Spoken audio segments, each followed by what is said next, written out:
I know that very often some people say it's difficult to meditate, and honestly I just can't understand that. How difficult is it to do nothing? Doing something, yes, but when you just totally let go, and the mind knows exactly what not to do, it just becomes peaceful and joyful. It's a wonderful thing. Peace, joy, bliss, good health for everybody. Anyway, I may have more talks to give in order to convince you all of how easy meditation is. It's very easy when you stop trying to do something. But anyway, for right now, it's the Dharma talk, and for this evening, I cannot just resist talking about what this weekend means, even to someone like me, the Vesak day. It's something which, over the years, is not just a ceremony, it's just something which is an excuse to really celebrate something which means so much to you, an enlightenment of a being, and that person becomes enlightened just by sitting under a tree and doing absolutely nothing. Sometimes people just kind of react to that. Ajahn Brahm, you say that, the Buddha just sat there and did absolutely nothing. Of course that's what happens. And then they say, but they tried that, it doesn't work. No, you haven't tried it. You think you are, but to be able to be aware enough, you can see what's happening, and you can let go of everything. And sometimes it's just this different way of doing things, or kind of not doing things. It's like a different way of living in the world. A lot of times we have this idea, it's been put into us since we were very young. If you want to get anywhere, you have to go there. You have to walk, travel, and overcome obstacles on the way. But this is not quite the same as the usual journeys people have. This is not a journey towards the next stage, not to get rid of things, not even the idea of improving things. Because improving things, it will never end. And instead, it's a letting go of things, a being free. It's such a different path to what people expected. It's not having to endure a lot. Sometimes I feel sad that people come and tell me the problems which they face in life. And sometimes you feel, why do other people make life difficult for you? And this evening I'm going to make life as easy as possible for you. Just sit there, close your eyes and don't do anything. What can be more simple than that? You say, but I've got a family, I've got to support them. Yes, but not this evening. Haven't you heard that this is not work time? Even me, I'm a monk, but no one pays me on a Friday evening. I don't get anything back from all these talks which I give. All I get from all these talks which I give is more people taking photographs of me afterwards. And that's honestly, because I just came back from Indonesia. Is there any Indonesians here this evening? There is. Where? Oh, there you are. Hi. Thank you. Guilty. It's not guilty. I love Indonesians. They're really nice. But they've got one characteristics about them. they always like taking photographs. So much photographs, it's kind of hard for me to understand. And I told them, look, I'm an old monk. I'm not sort of handsome or hot or anything, just this old monk. And because of that I know that whenever I go to Indonesia, I've just been there and just come back last Monday. I know that to go there, a lot of the time you ask me, what do I do when I go to a place like Indonesia? You sit there, you give a talk and tell some stories, answer some questions, but a lot of the times what I do, I just sit there, smile, click, click, click. And honestly, I must be the most photographed monk, in Southeast Asia, simply because, that they all want to line up and take a photograph of you many, many times. Like on those talks which I gave, over 7 days over in Indonesia, there's usually about 2,000, 3,000 people, around that number every night. It's a lot of people. And at the end, once you've given the talk and answered all the questions and stuff, you see them lining up. Please don't do that here. If you did that here, I know I'll make sure one of the doors in the back is open so I can sneak out and run out. But they line up to take photographs of you, and 1,000 or 2,000 people. Why on earth are they doing that? I don't know, but if it makes them happy, I'd always volunteer to do that. But sometimes there is problems. I'm going to go to Sri Lanka next week, and so the same problem will happen there as well. That people want to take photographs. Why? Sometimes you think, can't you just take one photograph and you can share it with people? No, sometimes it creates happiness and peace for others. And at least it's one way which I can say thank you to others, just to smile. That's one of the reasons, again, why I practice my push-ups every morning.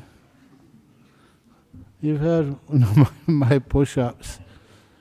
They're just 1, 2, 3, to exercise my smiley muscles. Why not? If you're going to be smiley, that gives happiness to others. And sometimes people are amazed. They can still be smiling after a couple of hours of having your photograph taken. I did tell them that story, which I did check up, and it's true.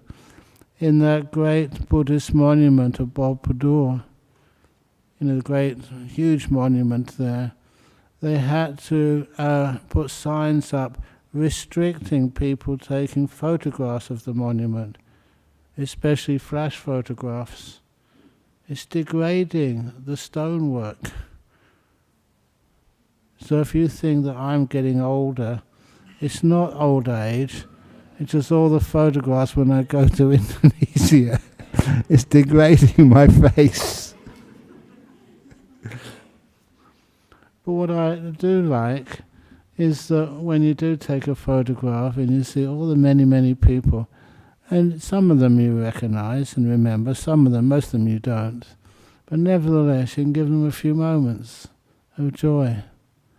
It's one of the little ways of how to engage with people. How to not just to be a monk who just goes and tell people how they're meditating wrongly or they don't understand what they're supposed to be doing. Instead of being critical and fault-finding, it's one of those things which I never liked, with any type of spiritual practice called religions. Why are they always fault-finding? Instead of fault-finding, you just turn to the beautiful qualities which people have. And when you turn to the beautiful qualities which people have, you can always find some gorgeous stuff somewhere there. And that's one of the reasons, one of those stories, I keep on telling the same old stories, but nevertheless, the reason I tell a lot of the same old stories because they're good ones. And apparently when I was in Medan, some the government official gave me down is in Sumatra, and it gave me a little, was it Medan or Jambi? But anyway, they gave me sort of an award. I don't know what happened to it. It's over in Indonesia somewhere. It'll turn up here later on. But they gave me an award. And you know why? It was because of the, not just teaching Dharma, but the inclusivity of that Dharma. That everybody was invited. And everybody kind of came. It didn't matter what religion it was. And that was one of the reasons I told the old kind of joke. Because over in Indonesia, they made a point of inclusivity. They said there's 6 major faiths over there. When I first went over there was only 5 major faiths of Buddhism, Roman Catholic, Anglican, Hindu and Muslim. Now they have included Confucian as a 6th. But even then, I took the opportunity to say that that's what my name means.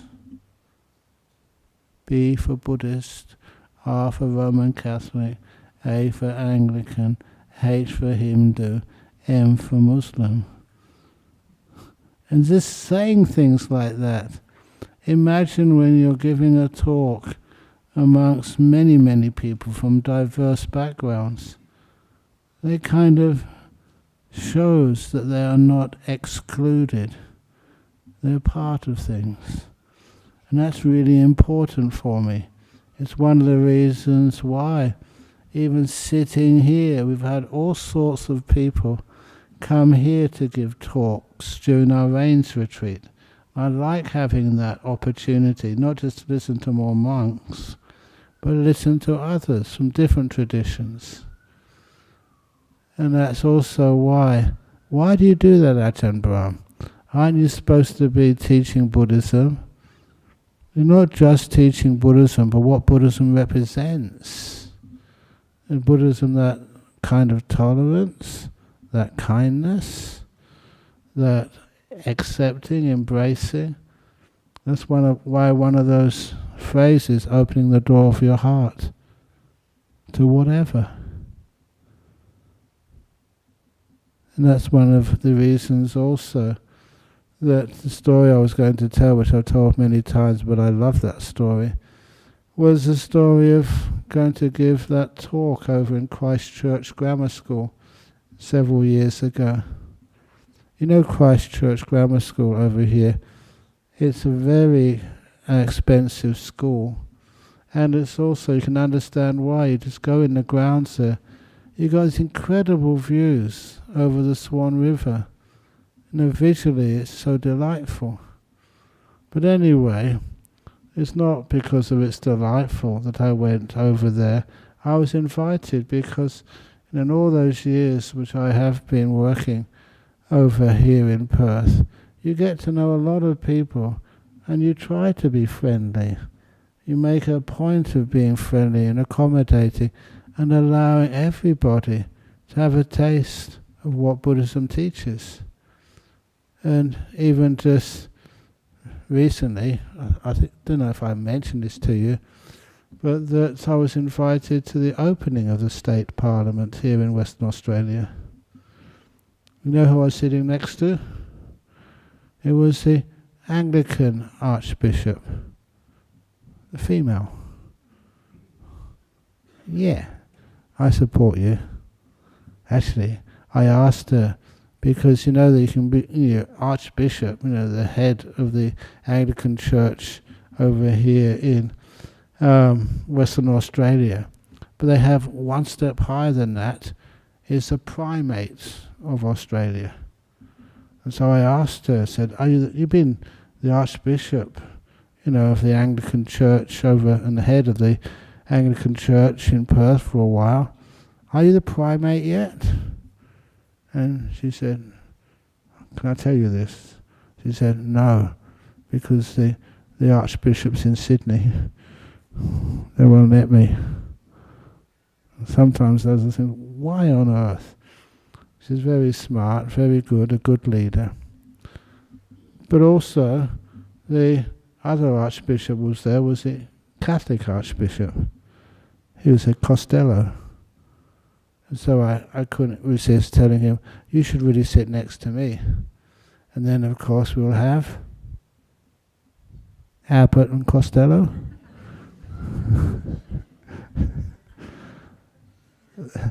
They know me by now, so they don't get upset at me. They kind of expect it. But anyway, the serious part of just allowing yourself to go and give talks at all venues, wherever you can. The important part of that was going to give that talk, and I remember standing outside of the main hall at Christchurch Grammar School while the headmaster, myself, and the chaplain, and I met the chaplain because he was also trying to assist on cancer sufferers. And so that was a difficult thing for everybody to take, when people get cancer and how you can deal with cancer.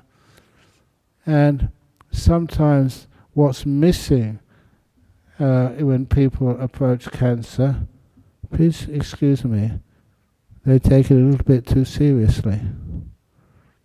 I tried out this story beforehand, just to do some little bit market research, make sure you don't get too offended, about this lady who was told by her doctor that her cancer was so bad she only had 5 months left to live. So you know what she did? She got out a gun and shot that doctor. And she was given 25 years.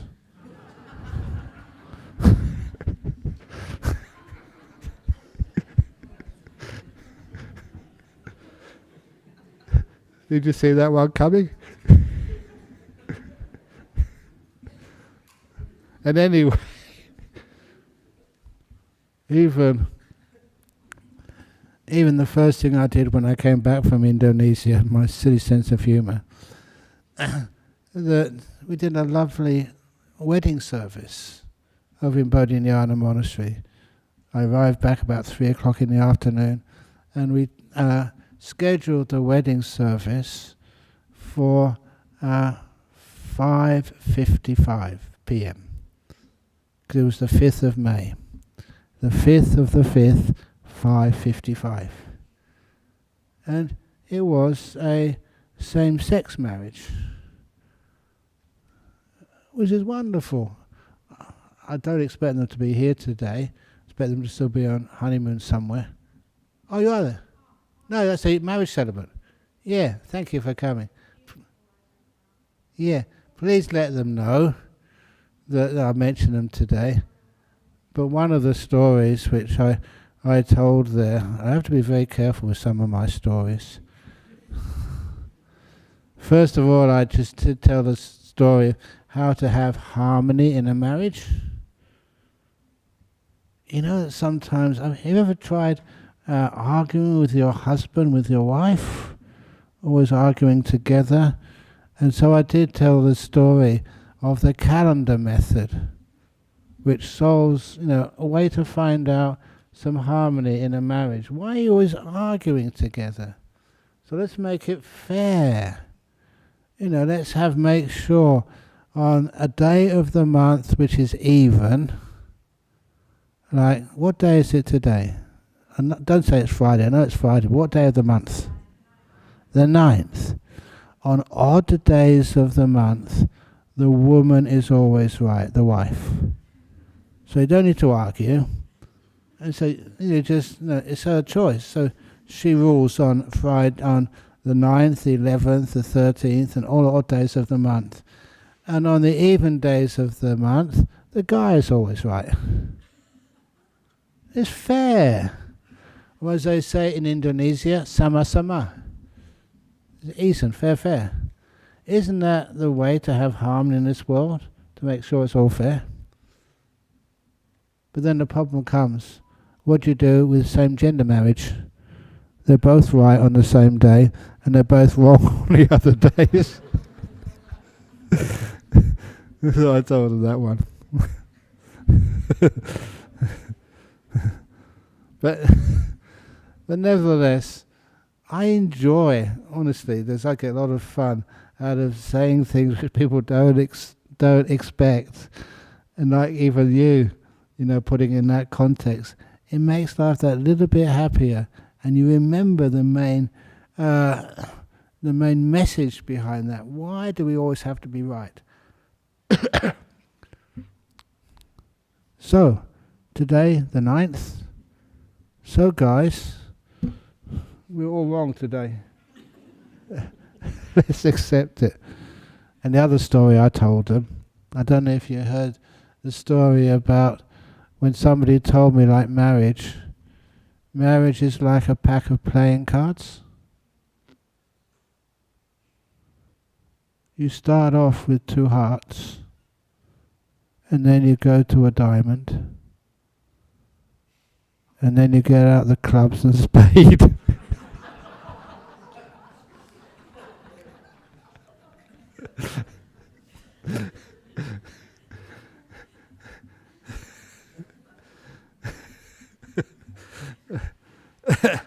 So he gets out the clubs to go golfing, and she gets out a spade to do gardening. I don't know. But anyway, going back to that, some of the friends I make laughing together. When I told them about, I was just about to go into the big church at Christchurch Grammar to be able to give a talk. They invited me to give a talk, and as usual, and I kind of always do this, it's my habit now. What am I going to talk about? I always make it up at the last moment. So what I was going to talk about, I'm not quite sure, but when the principal told me, look, this is a very prestigious, expensive Christian grammar school. So, he said to me, when we go in, the chaplain and I, we're both friends, the chaplain and I, we're going to do a little bow to this statue of Jesus there. But you're a Buddhist. You don't need to bow to our statue of Jesus. You should know my character. If someone tells me not to do something, that's almost encouraging me. I can't stop myself. I'll do it. So I said to them, I demand my right to bow to your statue of Jesus. And I remember the look on the principal's face. I thought he was going to put me in detention. And I was just visiting, giving a talk. But anyway, he was confused. Like many people here maybe when I first say that story. What is a Buddhist monk doing bowing to a statue of Jesus? And at that, that's what I talk to the kids about afterwards. What do I mean? I demand my right to bow to that statue of Jesus. What do I do when I bow to a statue of the Buddha? And that was a really important thing which many Buddhists in countries like Australia, especially they haven't got any background from Asia in Buddhism. I should actually tell you that I've got Asian lineage. I have. I was Caucasian.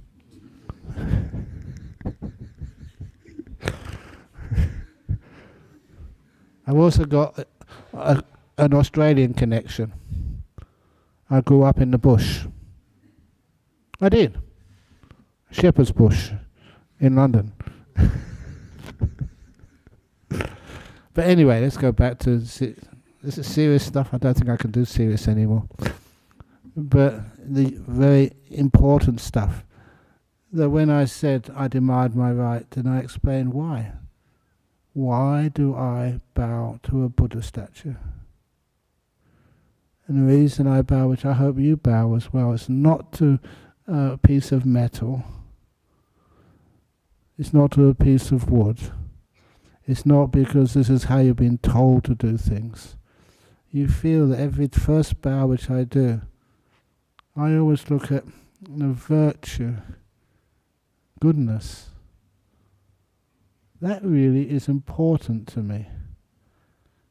I've been a monk for over 50 years now, and so whenever I see virtuous conduct, people keeping their promises.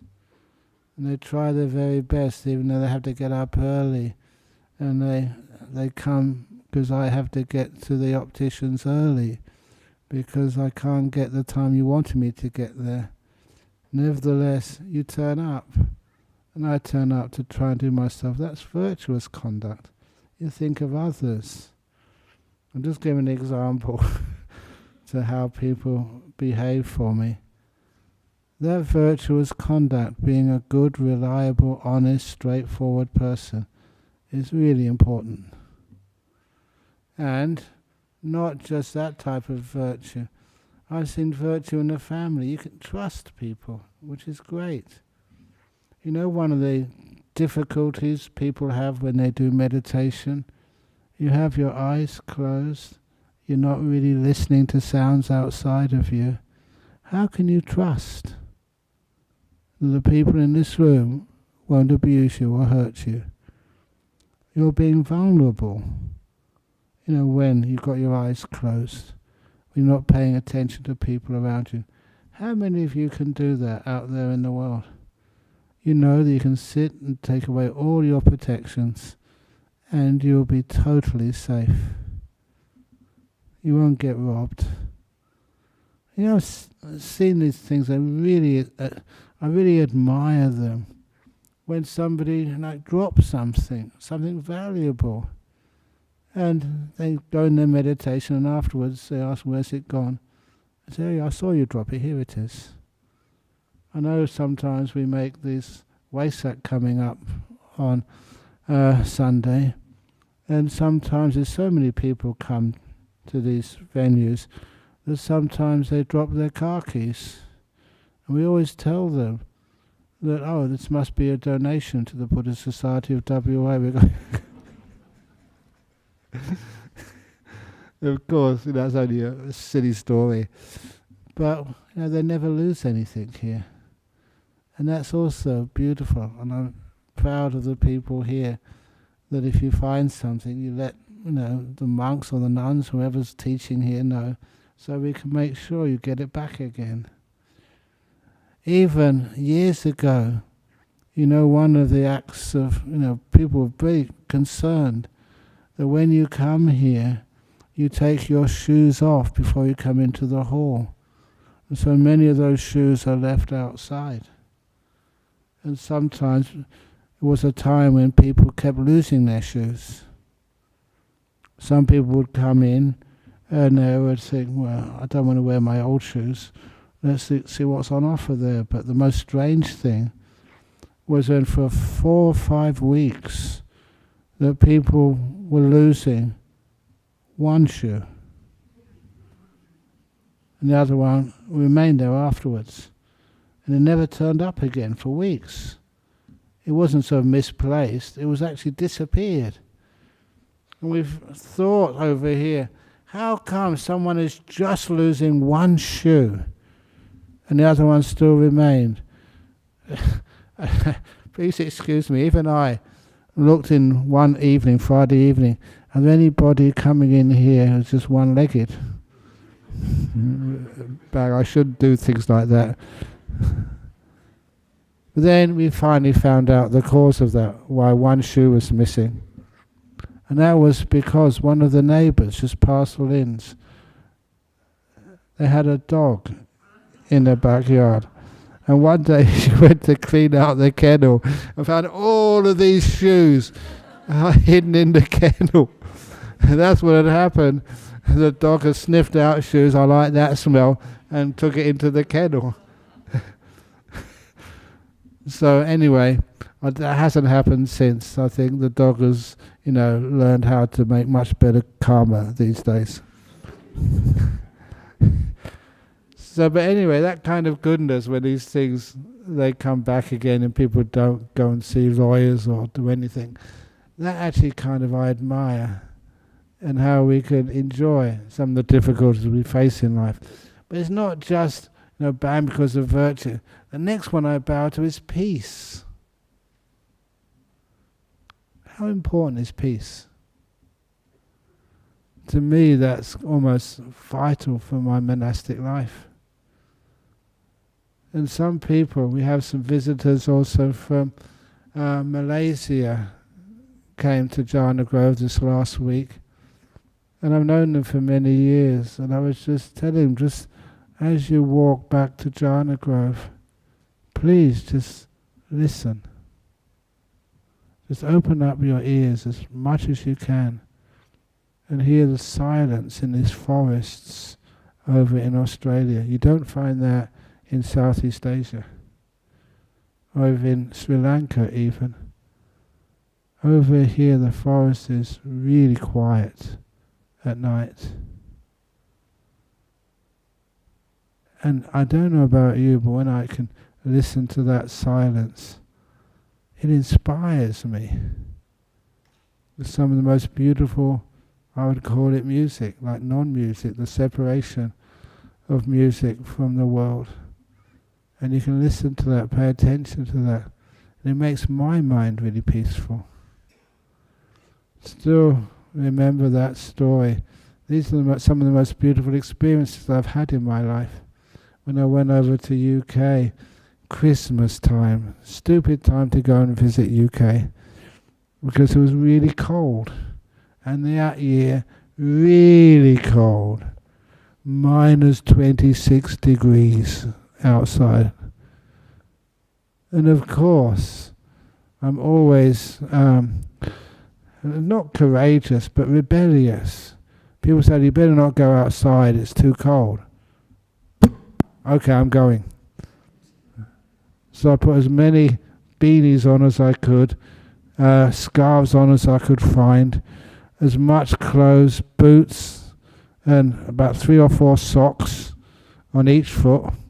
I didn't mind if they matched or not, as long as they kept me warm, and went out trudging in the minus 26 degrees temperature. And that was magic. I never regret that at all. One of those most inspiring moments, of my life, honestly.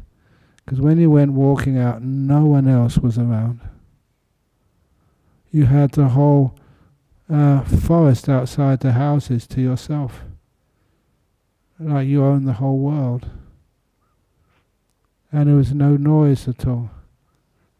In the in like national parks or in places in the forest, there's always sound. Animals flying, birds flying, or little rivers flowing. Here all the rivers were frozen. They didn't move at all. No animal except stupid monks, me in other words, were out and about. And there was no aircraft noise. All the airports had been closed down. And even though the roads were there, no cars were travelling on the roads. And this was in Sussex, in UK. Everything had stopped. I couldn't stop for too long because it was freezing. But when I stopped trudging and crunching the snow and just stood still for a few minutes, it's like the whole universe stopped. And for me that was this an amazing, beautiful experience of deep peace where I've never experienced it before. It's one of those experiences which really impressed on me the beauty of peace. And sometimes I don't know why so many people keep talking. You know the worst culprit? Me? Talking. But I know how to be quiet and enjoy that silence. And what happens when you get used to that silence and you know how to enjoy it? You just allow it to soak into you. And that gets you into very powerful, deep meditations and great health. And sometimes you wonder, why do we keep talking to ourselves all the time? Instead of talking to ourselves, we stop. I once did that little exercise over in Singapore. They asked me over there, can you please teach us how to be silent. Actually, they went deeper than that. They said, what is silence? Do you know what silence is? People often assume, of course we know, there's no noise, nothing. It's deeper than that. So that's when I had that little exercise of when you are listening to a talk, you will notice many spaces between my words. In those spaces, what were you experiencing?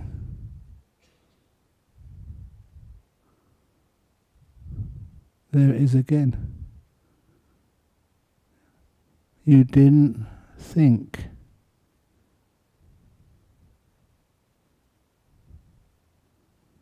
Your mind was still, because you never knew when I was going to start speaking again. You held the mind still. And how magical is that? It's kind of very deep, and it tells you this is where you can go deeper and get into some amazing states of mind. And those amazing states of mind, it enhances your mind. The stillness really gets you healthy. And people have a lot of concern about health these days. And that's one of the reasons why that, you keep using the power of the mind to do all sorts of amazing things. The mind is the forerunner of all things, said the Buddha. If that's true, why can't we use the mind if we know how to use it and train it to do some amazing things, weird things? And I like some weird things. I'm going to tell you one. Can I tell you one weird thing now? Actually, quite a few. But this was, I was mentioning, just been to Indonesia. One of the monks in Indonesia, who I got to know, he's passed away now, but he was this young man, and he decided he never wanted to be like a monk. He decided he wanted to be like a hermit, a rishi. He didn't have much training or education, but once he decided to go in central Java, and he found a secluded place in the forest, and he sat down to meditate. He didn't really know what meditation was, but this is the experience he had. When he sat down and he went very still, he saw this beautiful light come up into his mind. He called it like a star. Now, if any of you have actually listened to some of the meditation talks or read those books, we call those nimitta. That's when the five senses get so soft and peaceful. Those five senses start to disappear. You can't hear. You can't feel anything in the body. If you did open your eyes, you wouldn't be able to see. Smell, taste, all those five senses have got so soft and peaceful, they vanish. But your mindfulness is still very strong. You don't go to sleep. It's like all that energy goes into the mind, and that becomes like a beautiful light, you see, inside the mind. It's not a physical light. It's not what you see, it's just what you interpret as a sight, because the sight is the most common sensory object. So he saw this beautiful light, and then I always thought it was so cute the way he described the next step. He said he married that light. His English wasn't the best, it was his second language, but nevertheless, that's what he said, he married the light. When he said something like that, you realize he united with it. He merged with it. And those are called the first jhana experience. And he must have gone much deeper after that, because apparently on that occasion he was meditating for 6 or 7 days. He never knew. He didn't have a clock. It was just that when he came out of meditation, the forest looked very different than when he sat down there first of all. And he said that he had come out and he asked the villagers around, why does the forest look different now? It's because there had been a flash flood. And they were surprised that he was still alive, because that flash flood in that area would have meant he was underwater and without any damage to his body. And you may say to Ajahn Brahm, how do you know that's true? He's not just exaggerating things. Because I met him and talked with him. I remember the first time I saw him, straight away you could say, wow, that guy's got a lot of power to him. You could feel his power. And even more than that, I don't know if you remember, I know one of the people here was a young monk under Ajahn Chah, when I was a monk over in Thailand. But we have many, many disciples, and one of those disciples, she's passed away now, one of those disciples, I knew her husband because he went to the same school as I did in London. But nevertheless, she was like a princess from Thailand, the granddaughter of one of the royal family. And she was a bit of a rebel. She went to Chelsea Art College, the same place as Mick Jagger, but she was much better behaved. And that's where she met my friend from school, who was also an artist. And eventually they got married. So I got to know them very well. And also to trust them, which is important, because I never saw this, but she did, and I've got no doubt of its truth. And that is when she started going to this monk's meditation class in Wat Bhawan. And when she was going to that class, one day, in the middle of the meditation, she kind of felt that something was not quite usual. So she opened her eyes. And I'm not making this up. She saw from this monk, his eyes, rays of light emerging from his eyes, going into one of the meditators there. The monk with laser eyes.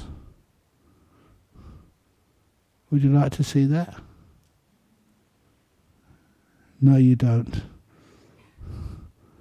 Her reaction was she got up, she went out, and she never went back again to that class. It's scary, it's frightening. Things which are powerful, which you don't understand. Please, that'd be a wonderful thing for psychologists, psychiatrists to actually do more experiments, investigations. Why are things which are really good, but which you can hardly understand, why are they so frightening? And what's the overcoming of that? But I still remember sort of her saying that, and I know that monk, he has passed away now. So is she. But the weird things which happen when the mind can actually start to get really, really, really, really strong. So that's why I respect. Where does that all come from? Not from effort. If you think that effort and striving will produce such effects, no way. It comes from deep stillness. How still can you be? So nothing's moving. That's one of the reasons why one of the things which I hope I'm always going to be remembered for was really pushing that Samadhi does not mean concentration, but means stillness. And for many years ago, we used to have this professor from Stanford, Chinese lady, brilliant. And she used to come over for the rains retreat to Jhana Grove. And when I told her that, you're Chinese, you're Buddhist, you're an incredibly powerful mind, have you actually studied, the Buddhist suttas? She said, yes, yeah. I sometimes teach them. What does that word samadhi mean in the Chinese translation of the Tipitaka? And then she said straight away, no hesitation, it means stillness. It never means concentration. And that's, how the Chinese pilgrims, they took the Pali and Sanskrit back over to China and they translated it word for word, the best they possibly could. When you understand its stillness, you understand maybe why I teach meditation the way I do. Never forcing you. Concentration is never what you create. The stillness is what happens when you disappear, when you vanish. There's nothing left to be moving. And that's where the weird stuff. I should say more about the weird stuff these days. Even when your breath stops, and you're still very much alive. Even when your heart stops. I still remember that gentleman who used to come here years and years and years ago. And he had a very chronic, severe back pain. Was it Greg? If anyone remembers him. But I remember this was before we had this hall, when we were teaching over in what we now call the community hall. And he came up to me just after the meditation class one afternoon with a big silly smile on his face and said, I've finally done it, Ajahn Brahm, I've finally done it.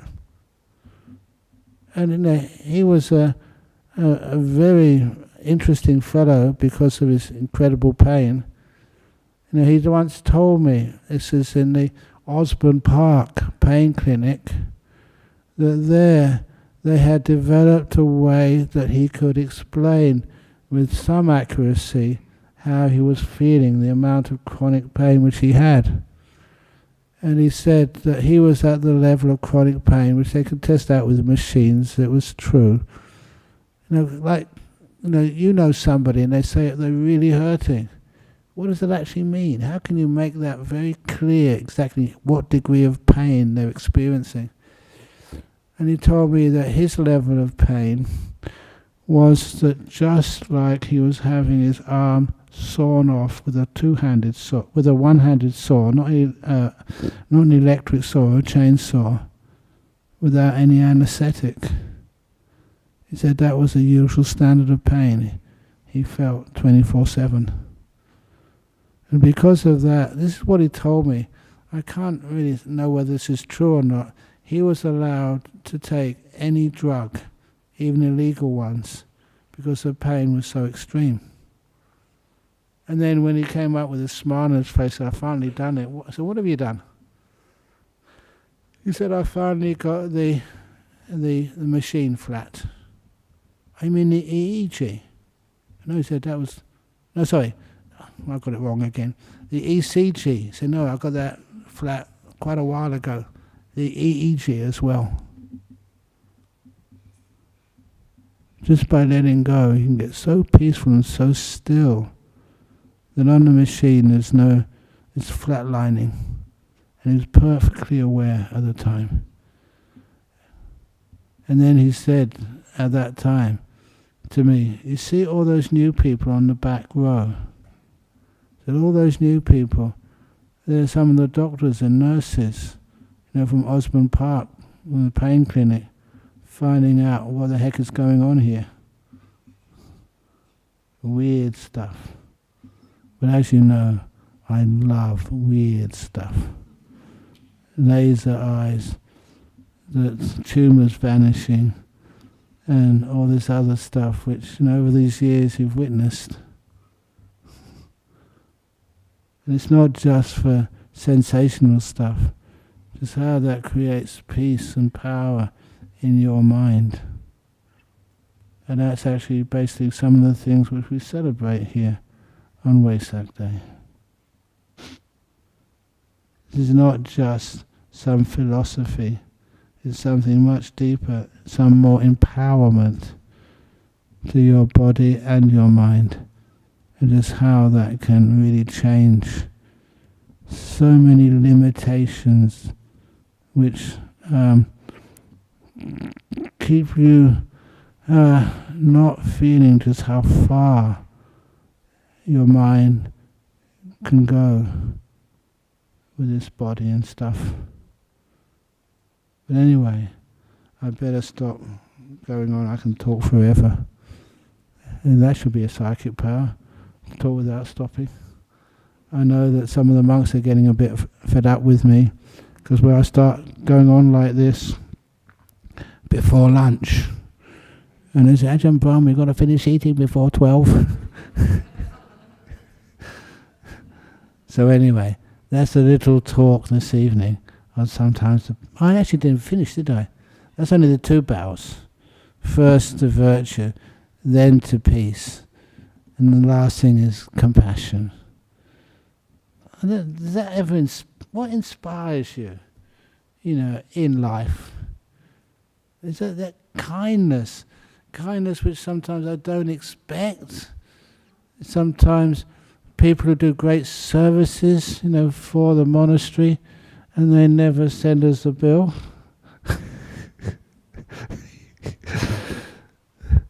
The compassion and kindness, to me that's just a currency of a place like this.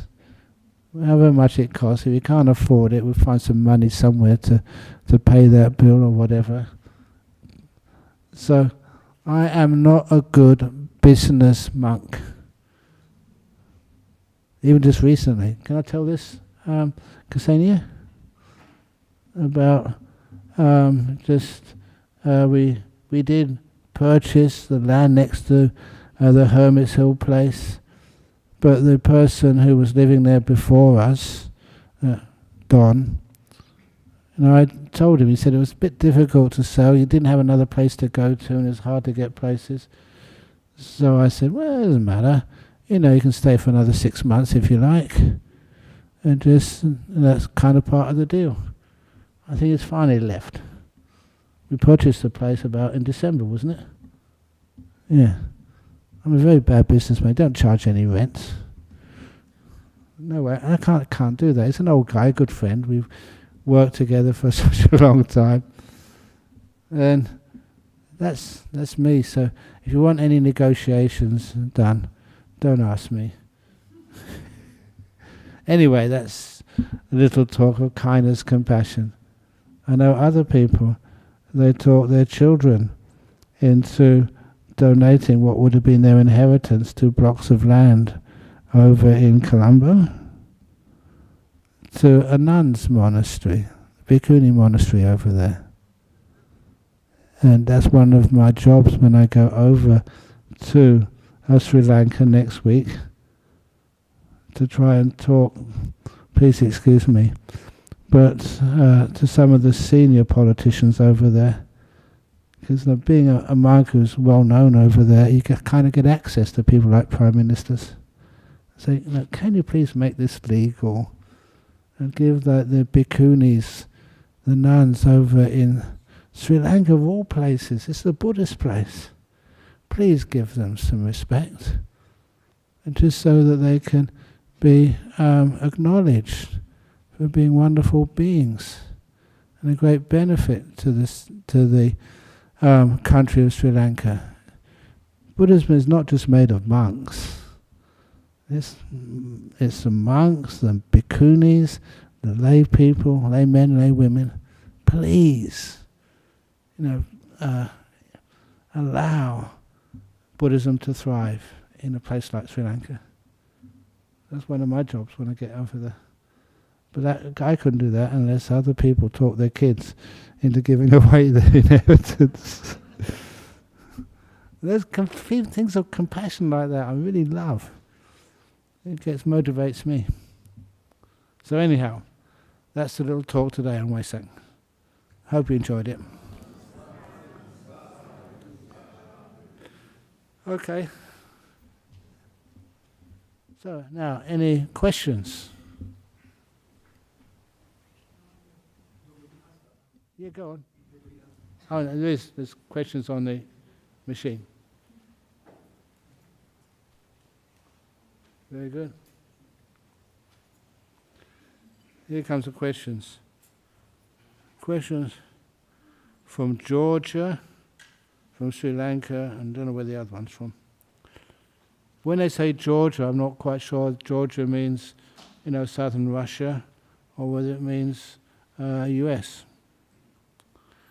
Dear Ajahn, as I let go in meditation and feel blissful, good, I let go of the impulse to help others and care. Instead of dealing with hard stuff, I isolate and ignore. How to balance this? The more you get into that solitude, and the more that you feel blissful, the more you can do when you come out afterwards. You know that many years ago, I had the opportunity to have, what was it called, the long service leave. I've been looking after the BSWA for about 42 years or 43 years. How much long service leave do I get? None. But anyway, I did a few years ago.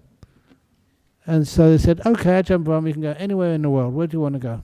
You've really worked hard for us. So you know where I decided to go? To go east, west, north, south? No, to go in. So that's why I had my 6-month retreat. Stayed in my cave. And I wasn't a cave yet, so in a hut. And just the 6 months of solitude. Did you get any benefit out of that? You said yes straight away, well done. So that's actually how you really serve. You really make your wisdom and your stillness, your compassion really strong. And when you get out, you can really help others.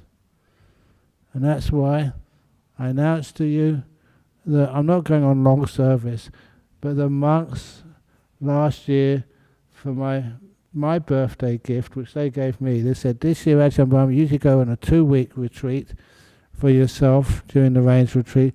This year we ask you to go on 1 month retreat. Of course I accepted.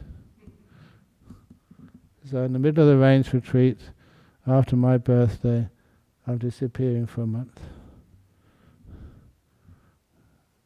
What am I going to do? Nothing. Absolutely nothing. And I'm very skilled at doing nothing. That's my greatest skill.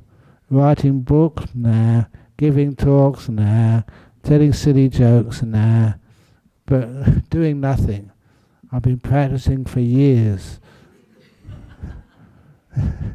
And now I'm going to make that skill even more powerful. How many others do you know when they go on a holiday, you ask them, what are you doing? And they say nothing, and they actually mean that. That's what I'm going to do. So don't worry if you have to cut down any trees when I'm over there. There'll be no one there anyway, so you can do whatever you want.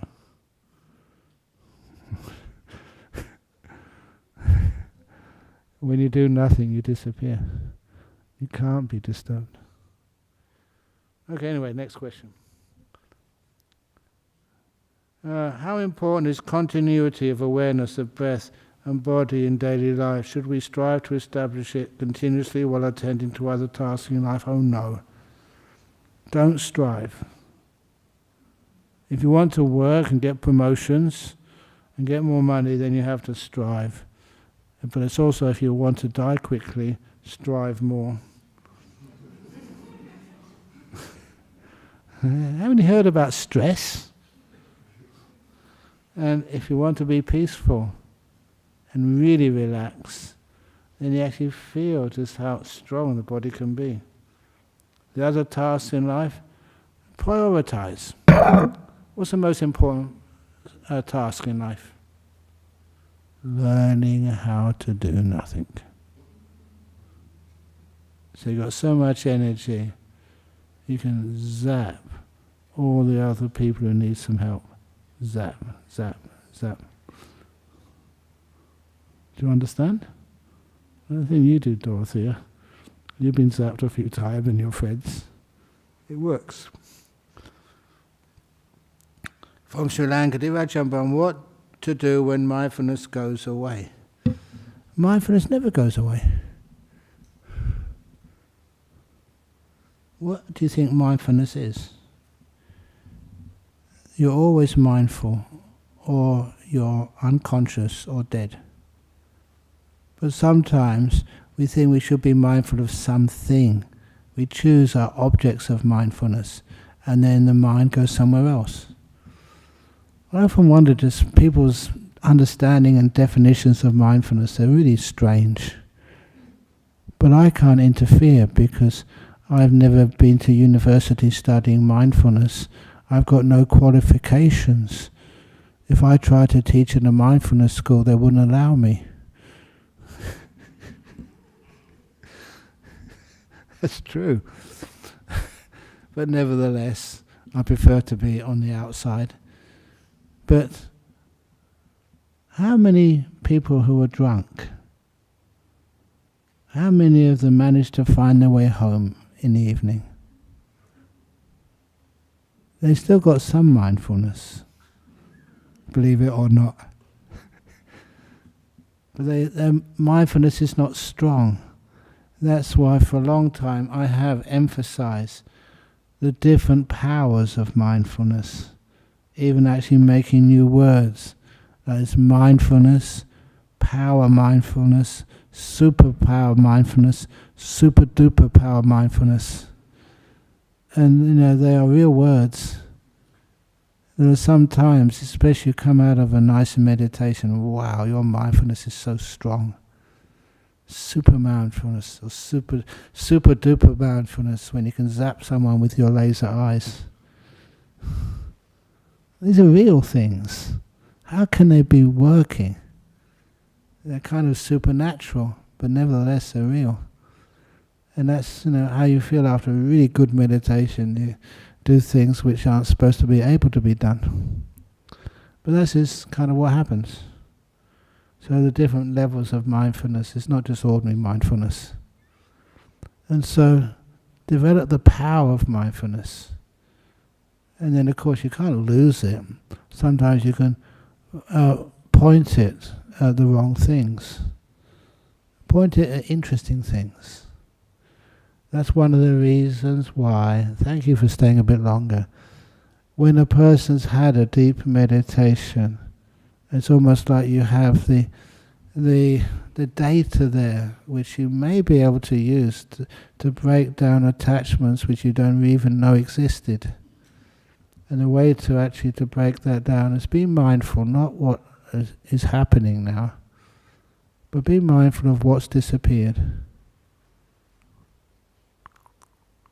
Not what's actually there, but what's gone. Like that simile which somebody gave me years ago. When you come into this hall here, what do you notice? Do you notice who's here? What things there are, like the big Buddha statue? Or do you notice what's not here? What's between everything? Not the things, but what is in the spaces between the things. It's just changing your perception around to see more interesting things. Not what's there, but what's gone. And, when you get into those deep insights of enlightenment, that's what you notice, not what's there, but what's actually disappeared, which shouldn't disappear, but has disappeared. And lastly, Dear Ajahn, when we seem to have so many mental difficulties or obstacles in life, what is the best attitude to have? I am grateful to still find Buddhist teachings. How should I understand karma in this? You keep sort of having that positive mind. It's amazing how many people with psychological difficulties still manage to get into deep meditation, even enlightened. Which is kind of weird, but it's true. Angulimala, a serial killer, he became fully enlightened. Patachara, who lost her husband, her 2 children, and her parents on the same day. She became, she was always one of my heroes. Not just fully enlightened, but one of the greatest teachers, the Buddha said. I remember please, I'm talking too much as usual. I still remember just reading in the Therigatha, all these bhikkhunis. They were saying they were practicing, they were getting nowhere.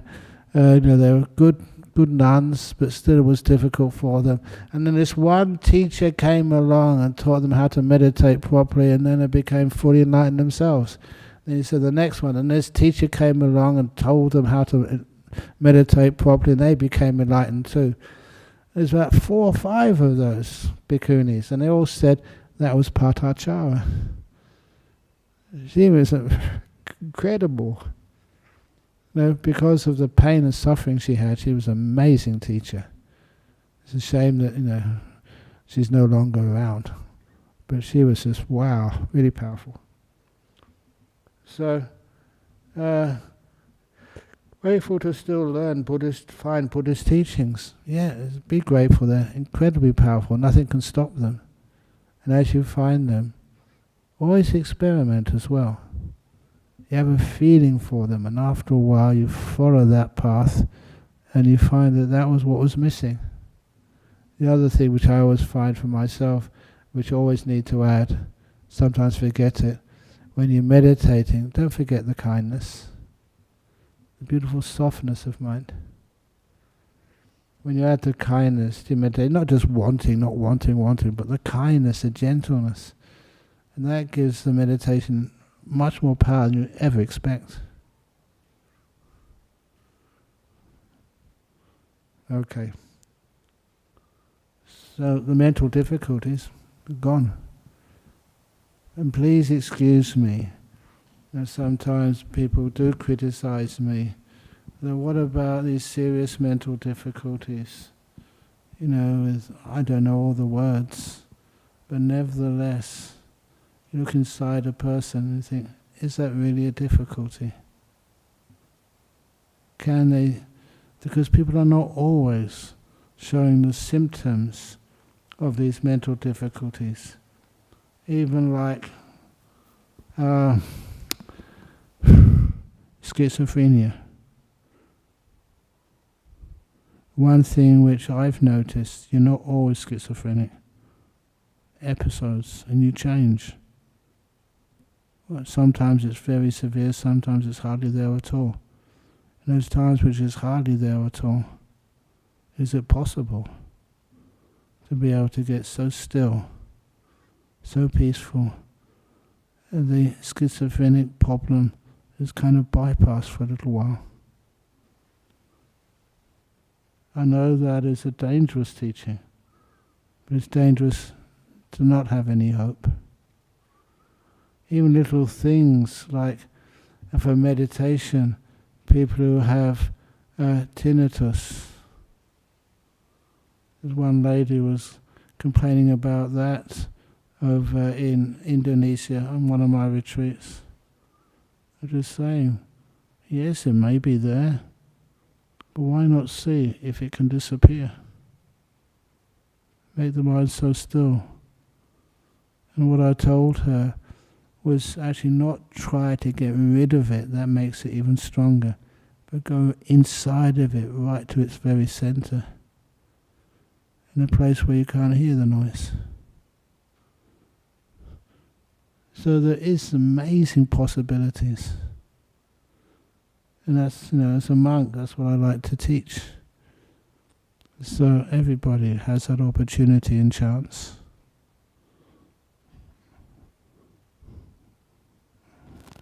Anyway, that's what I teach.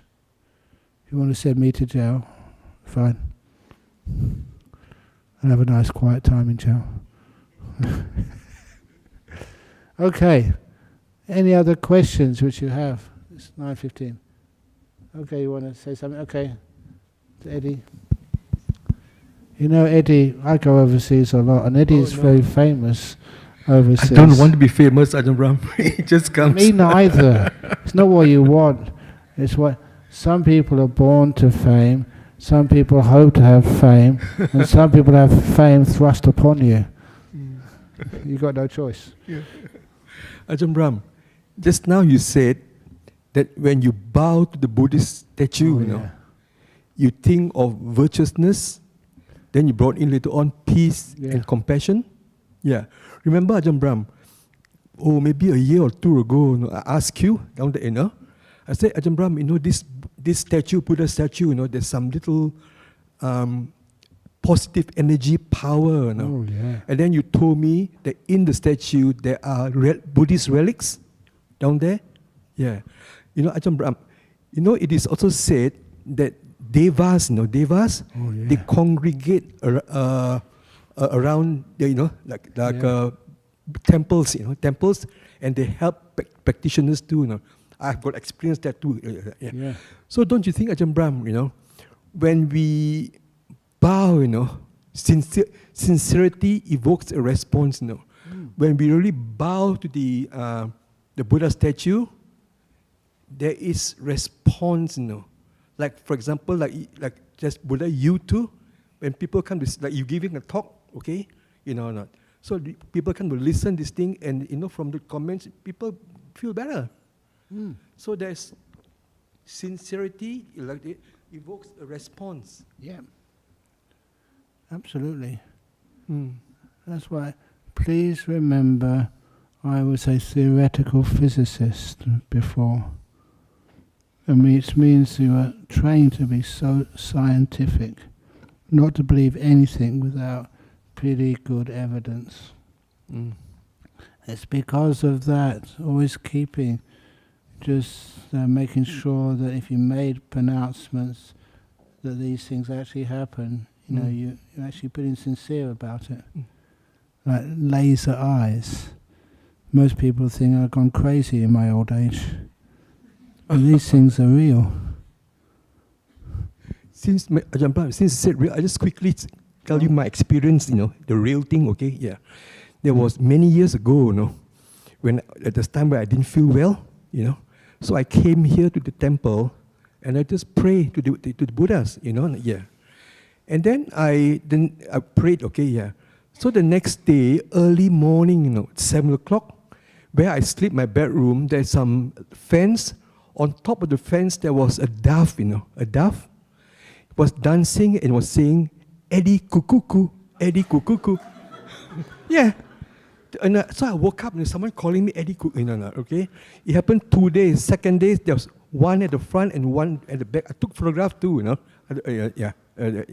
Second day, And then after that, the next day or second day, I came here to pray, to pray here, just to.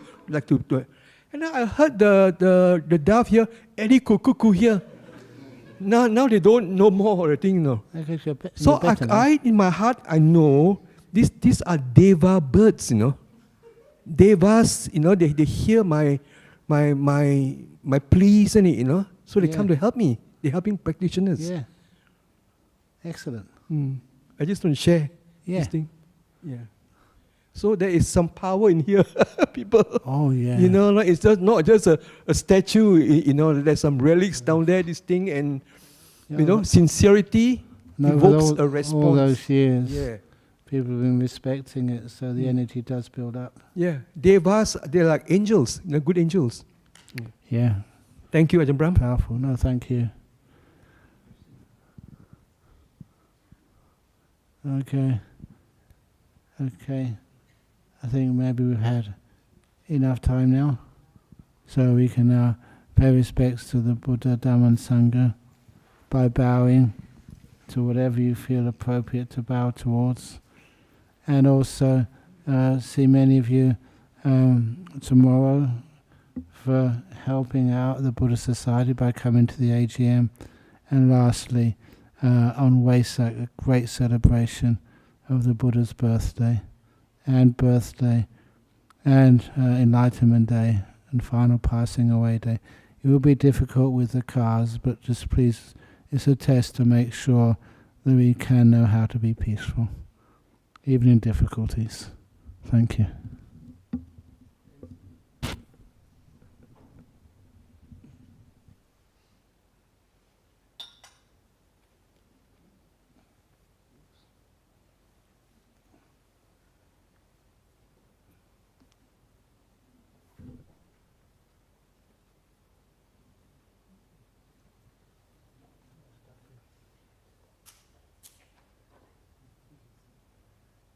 Arahang Sama Sambuddho Bhagava Buddhang Bhagavantang Abhivademi Suakato Bhagavata Dhammo Dhammang Namasami Supatipano Bhagavato Sawaka Sangho Sanghang Namami